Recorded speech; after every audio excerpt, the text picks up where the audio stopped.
ન્યાયની માંગણી કરવામાં આવી રહી છે। એવામાં ઘટના અંગે અમારી સાથે અમારા એસોસિએટ એડિટર તોરલ કવિ અમારી સાથે ન્યૂઝ રૂમથી જોડાયા છે।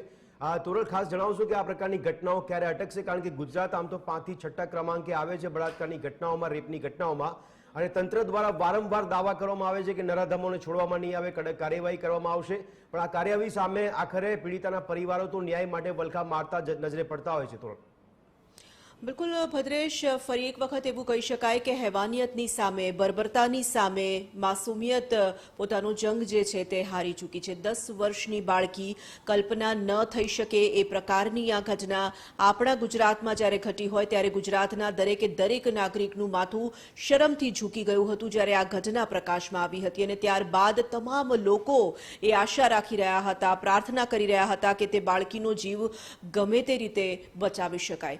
8 દિવસ સુધી સતત મોતની સામે ઝઝૂમતી રહી એ બાળકી, એ નિર્ભયા, પરંતુ આખરે આજે તેણે જિંદગી સામેનો જંગ હારી ચૂકી છે એ બાળકી, અને આજે તેનું નિધન થયું છે, તેનું મોત થયું છે। આ કરુણ સમાચાર સામે આવતાની સાથે ગુજરાતની તમામ મહિલાઓના, ગુજરાતના દરેક લોકોના આંખના ખૂણા ચોક્કસ ભીના થયા હશે, કારણ કે જે રીતે 10 વર્ષની બાળકી સાથે બર્બરતા આચરવામાં આવી હતી અને 10 દિવસથી સતત તે જે હોસ્પિટલમાં તેની સારવાર ચાલી રહી હતી, 8 દિવસની એ સારવાર, અને 8 દિવસની સારવાર દરમિયાન પણ જે જાણકારી સામે આવી રહી છે કે સતત 8 દિવસ સુધી સારવાર ડોક્ટર્સની આખી ટીમ કરી રહી હતી, પરંતુ તે દીકરી ભાનમાં જ નહોતી આવી, બેભાન અવસ્થામાં તેની સારવાર ચાલી રહી હતી। ફરીથી એક વખત ભદ્રેશ, આપણને દિલ્હીનું એ નિર્ભયા કાંડ એટલા માટે યાદ આવે કે જોગાનું જોગ 16 ડિસેમ્બર 2016નો એ દિવસ, એ ગોઝારો દિવસ, જ્યારે દિલ્હીની નિર્ભયા પર આ જ પ્રકારનું બર્બરતાપૂર્ણ કૃત્ય આચરવામાં આવ્યું હતું, દુષ્કર્મ આચરવામાં આવ્યું હતું, અને એટલા વર્ષો બાદ ફરી એક વખત ગુજરાતની દીકરી પર 16 ડિસેમ્બર 2024ના રોજ આ પ્રકારે જ દુષ્કર્મ આચરવામાં આવ્યું, અને જે પરિસ્થિતિ આપણે તે દીકરીની સાંભળી છે, જે હાલત ડોક્ટર્સ તે વર્ણવી રહ્યા હતા, તે સાંભળીને તમામ લોકોના રૂવાડા ઊભા થઈ રહ્યા હતા। પરંતુ ફરી એક વખત દુઃખ સાથે કહેવું પડે છે કે ફરી એક નિર્ભયા આપણા દેશમાં, આપણા ગુજરાતમાં, આપણી ધરતી પર, અને આપણે તેને ન બચાવી શક્યા। તોરલ, કેવી સ્થિતિ હશે? જ્યારે આપણે હમણાં વાત કરી એમાં મેડિકલ બુલેટિન જ્યારે બહાર આવ્યું ત્યારે એવી માહિતી મળી હતી કાર્ડિયક એરેસ્ટ થયું છે ને બાળકી મરી ગઈ છે, એટલે મૃત્યુ પામી છે। સવાલ એ થાય કે એક તો આ પ્રકારનું જઘન્ય કૃત્ય એની સાથે થયું હોય, અને એવામાં એના હૃદય પર કેટલો ઘાત વાગ્યો હોય કે આખરે તેને કાર્ડિયક એરેસ્ટ આવ્યો અને એ મોતને ભેટી છે। બીજી બાબત એ કે સબ સલામતના દાવા આ ઘટનાને લઈને સામાજિક સ્તર પર શું સંદેશ જઈ રહ્યો છે? થોડો જી જી ભદ્રેશ, સવાલ વારંવાર એટલા માટે ઉપસ્થિત થઈ રહ્યા છે કે આપણે હંમેશા આ પ્રકારની જ્યારે ઘટનાઓ બને છે ત્યારે જાગૃતિની વાત કરીએ છીએ, સુરક્ષાની વાત કરીએ છીએ, આપણે તંત્રની સામે સવાલ ઉઠાવીએ છીએ।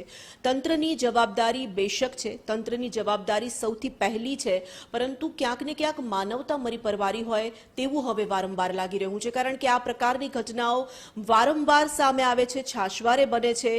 દીકરીઓ સાથે બનતી આ પ્રકારની ઘટનાઓ આપણે જોઈએ છીએ કેટલા વર્ષોથી અટકવાનું નામ જ નથી લઈ રહી। માત્ર આપણે નિર્ભયા કે અભયા નામ આપી દઈએ છીએ, પરંતુ 1 વર્ષમાં, 2 વર્ષમાં આ પ્રકારની ઘટનાઓ વારંવાર સામે આવે છે, અને માત્ર આપણે મુખ પ્રેક્ષક બનીને જોતા રહીએ છીએ, આપણે સંવેદના વ્યક્ત કરીએ છીએ, સંવેદના પ્રગટ કરીએ છીએ, પરંતુ એનાથી વધારે કશું જ ન કરી શકતા હોય એ તમામ લોકો જાણે લાચારી અનુભવતા હોય તેવું લાગી રહ્યું છે।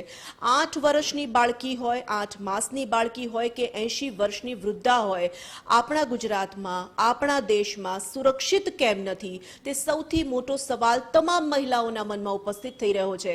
આપણે મોટી મોટી વાતો કરીએ છીએ, આપણે ચંદ્ર પર જવાની વાતો કરીએ છીએ, પરંતુ આપણે આપણી બહેન દીકરીઓને સુરક્ષિત નથી રાખી શકતા। એ સૌથી મોટી શરમજનક ઘટના છે, અને આ પ્રકારની ઘટનાઓથી તંત્રએ પણ સમજવું જોઈએ। માનવતાનો જ્યારે પ્રશ્ન આવે છે તો સમાજના દરેક વર્ગે સમજવું જોઈએ, અને ક્યાંક ને ક્યાંક આ નામોશી ભરી ઘટનાથી સબક મેળવવું જોઈએ। ભદ્રેશ, તોરલ, કાયદો વ્યવસ્થાના દાવા એ માત્ર રાજકીય પરિપ્રેક્ષમાં કહેવાય છે કે કેમ? એક સવાલ, ને બીજો સવાલ આપને એટલા માટે પૂછવા માંગુ છું કે આપે જે ઘટનાનું વર્ણન કર્યું છે, જ્યારે આ બાળકીઓ સહી સલામત નથી રહેતી, નિર્ભયા કાંડનો આપે ઉલ્લેખ કર્યો, પણ નિર્ભયા ફંડ આપને ખબર છે જે તે સરકારે રિલીઝ કર્યું હતું, એમાં પણ ઈચ્છા શક્તિનો અભાવ જોવા મળ્યો, અને આજ ગુજરાતમાં પણ નિર્ભયા ફંડનો ઉપયોગ કરીને ઘણી બધી ટેકનિકલ સર્વેલન્સ ઊભું કરવામાં આવ્યું છે, છતાં પણ આવી ઘટનાઓ બની રહી છે।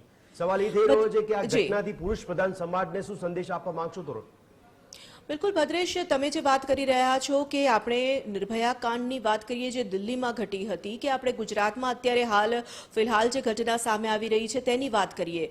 સવાલ એ છે, રાજ્ય માત્ર બદલાય છે, સરકારો કદાચ બદલાય છે, પરંતુ પરિસ્થિતિ જે મહિલાઓની છે તે તેમની તેમ આપણને જોવા મળી રહી છે. સ્ત્રીઓ સુરક્ષિત નથી. સુરક્ષાના માત્ર દાવા કરવામાં આવે છે, દાવા પોકળ સાબિત થાય છે. આ પ્રકારની ઘટનાઓને આપણે હંમેશા વખોડીએ છીએ, પરંતુ તે અટકતી નથી. રાજકીય પક્ષો એકબીજા પર આક્ષેપ પ્રત્યાક્ષેપ સતત કરતા રહે છે, પરંતુ એક મહિલા પત્રકાર તરીકે મને પણ આજે એ કહેવાનું મન થાય છે કે અમારે કોઈ દાવા નથી સાંભળવા, અમારે કોઈ રાજ્ય સરકાર પર કે તંત્ર પર આંગળી નથી ચીંધવી, ના અમે આક્ષેપ પ્રત્યાક્ષેપમાં પડવા માંગીએ છીએ, પરંતુ માત્ર ને માત્ર આ દેશની જે મહિલાઓ છે તે પોતાની સુરક્ષા સુનિશ્ચિત કરવા માંગે છે. અને હવે આ પ્રકારની ઘટનાઓ જ્યારે વધી રહી છે ત્યારે સ્વાભાવિક એક મહિલા તરીકે મને પણ આજે એવો વિચાર આવે છે કે બહાર નીકળતા હવે ડર લાગે છે, તમામ લોકોને ડર લાગે છે. ભદ્રેશ. જી તોરલ, ખૂબ ખૂબ આભાર અમારી સાથે જોડાવા બદલ, સમગ્ર માહિતી આપવા બદલ.